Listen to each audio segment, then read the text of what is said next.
Good morning class. आप सभी का बहुत बहुत स्वागत है। हमने लास्ट क्लास में पढ़ा था कैनोनिकल प्रोडक्ट और आज उसी के कुछ एग्जांपल हमें सॉल्व करना है। और कैनोनिकल प्रोडक्ट की डेफिनेशन आपने पढ़ ली होगी।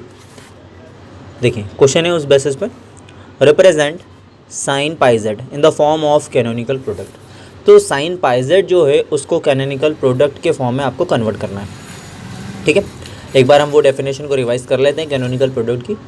वहाँ पर यदि आप n is equal to minus infinite to plus infinite तक का पूरा के पूरा यदि आप प्रोडक्ट लेते हैं तो वो कैनोनिकल प्रोडक्ट कब कहलाता है, जबकि वो एक सीरीज़ के लिए कन्वर्जेंस हो और वो सीरीज़ जो निकलेगी वो nth टर्म के लिए निकल सकती है। दूसरा, वो क्या होगा, एक एंटायर फंक्शन को रिप्रेजेंट करेगा। ठीक है, और अगर वो कन्वर्जेंस है तो वो जितने भी रियल नंबर हैं उन सभी के लिए रियल वैल्यू के लिए क्या होगा, कन्वर्जेंस होगा।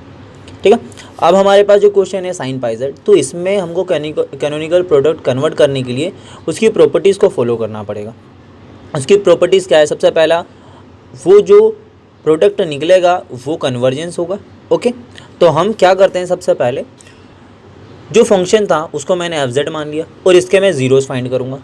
ज़ीरोज़ फाइंड इसलिए कर रहा हूँ क्योंकि मुझे इसका जीनस फाइंड करना है, मतलब एच निकालना है, क्योंकि वहीं से मेरे पास कैनोनिकल प्रोडक्ट निकलेगा। Okay, F Z is equal to sine pi Z, मैंने एफ जेड को ज़ीरो बनाया तो F Z is equal to zero, तो साइन पाई जेड, क्योंकि एफ जेड का वैल्यू साइन पाई जेड है, sine pi Z is equal to zero. Sine का value zero कब कब होता है, तो 0 पाई 2 पाई 3 पाई ऐसा ऑन एन पाई।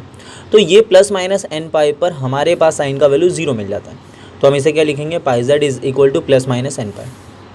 पाई से पाई आपका cancel out, z is equal to plus minus n, for all n is equal to 0 plus minus से 1 2 3 4 ऐसा ऑन, इस तरह के वैल्यू आते जाएंगे। Here the genus of canonical product.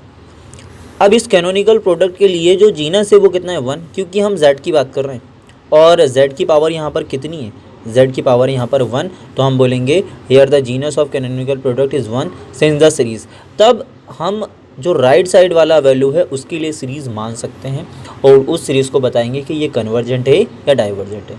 Convergent का मीनिंग आप सभी को पता ही है, अगर उसका वैल्यू इनफाइनाइट नहीं आता है तो वो कन्वर्जेंट होगा और अगर इनफाइनाइट आ जाता है तो वो डाइवर्जेंट होता है। ठीक है, तो सिंस द सीरीज़ हम इस सीरीज़ को क्या लिख सकते हैं, n equal to 1 to infinite 1 upon n, इस वैल्यू के अकॉर्डिंग मैं लिख रहा हूँ, and n equal to 1 to infinite 1 upon n square, ये क्या होगा, कन्वर्जेंट होगा। ठीक है, तो ये सीरीज़ आपके पास कन्वर्जेंट है। कन्वर्जेंट है इसका मीनिंग ये है कि हम साइन पाई जेड को प्रोडक्ट फॉर्म में लिख सकते हैं।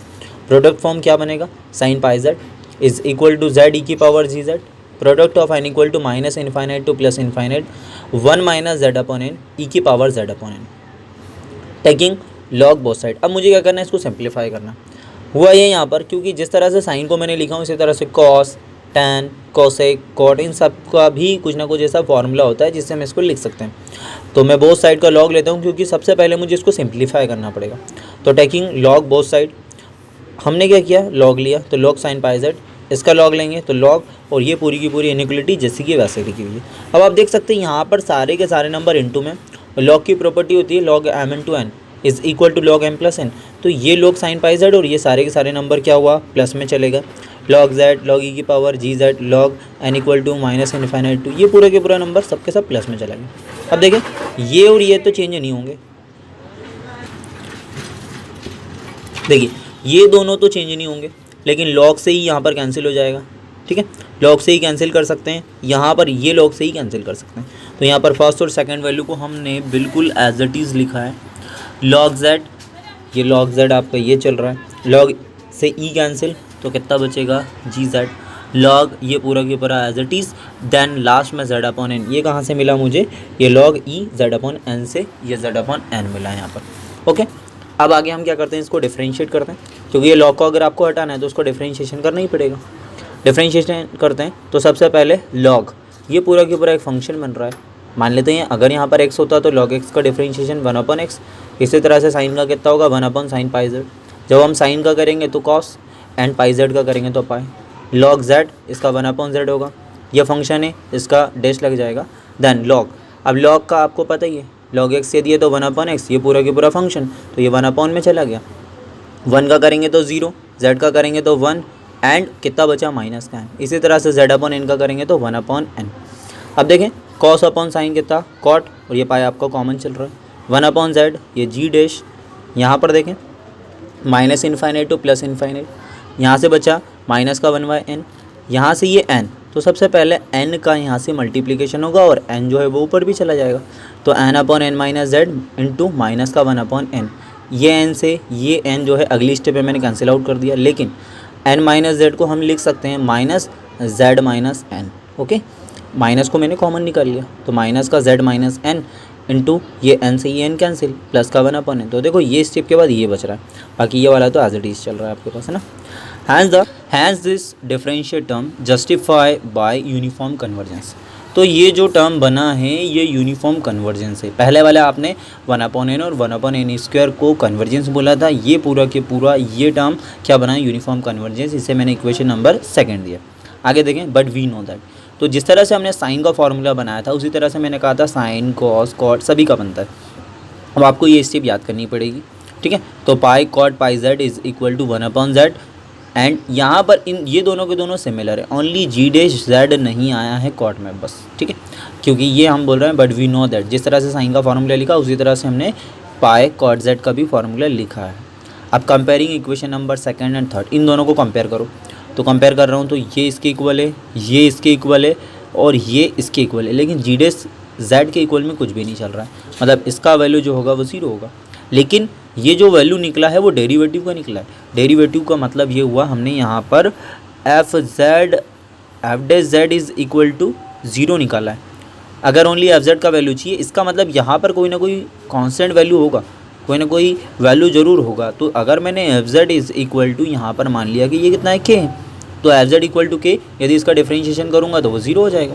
तो ये हो गया g dash Z is equal to 0 and g Z is equal to कितना कांस्टेंट। ये कांस्टेंट है, इसका डिफ्रेंशिएशन किया तो कितना हो गया 0। ओके, अब लेट, चूँकि अगर हम जाएं इक्वेशन नंबर 1 पर, तो यहाँ पर वो बोल रहा है जेड ई की पावर जी जेड, और ये पूरा के पूरा ही मेरा कैनोनिकल प्रोडक्ट है, बट मुझे इस एंटायर फंक्शन को यहाँ से हटाना पड़ेगा। तो एंटायर फंक्शन को हटाने के लिए वो ई की पावर जी डैश में चल रहा है, तो मैंने बोला ई की power ji Z is equal to any constant value, और एनी कांस्टेंट में आप के भी ले सकते हैं, मैंने यहाँ पर पाई लिया हुआ है। आगे देखें, ई की power ji Z is equal to pi जो है हम रखते हैं इक्वेशन नंबर 1 में। Put this value in equation number 1।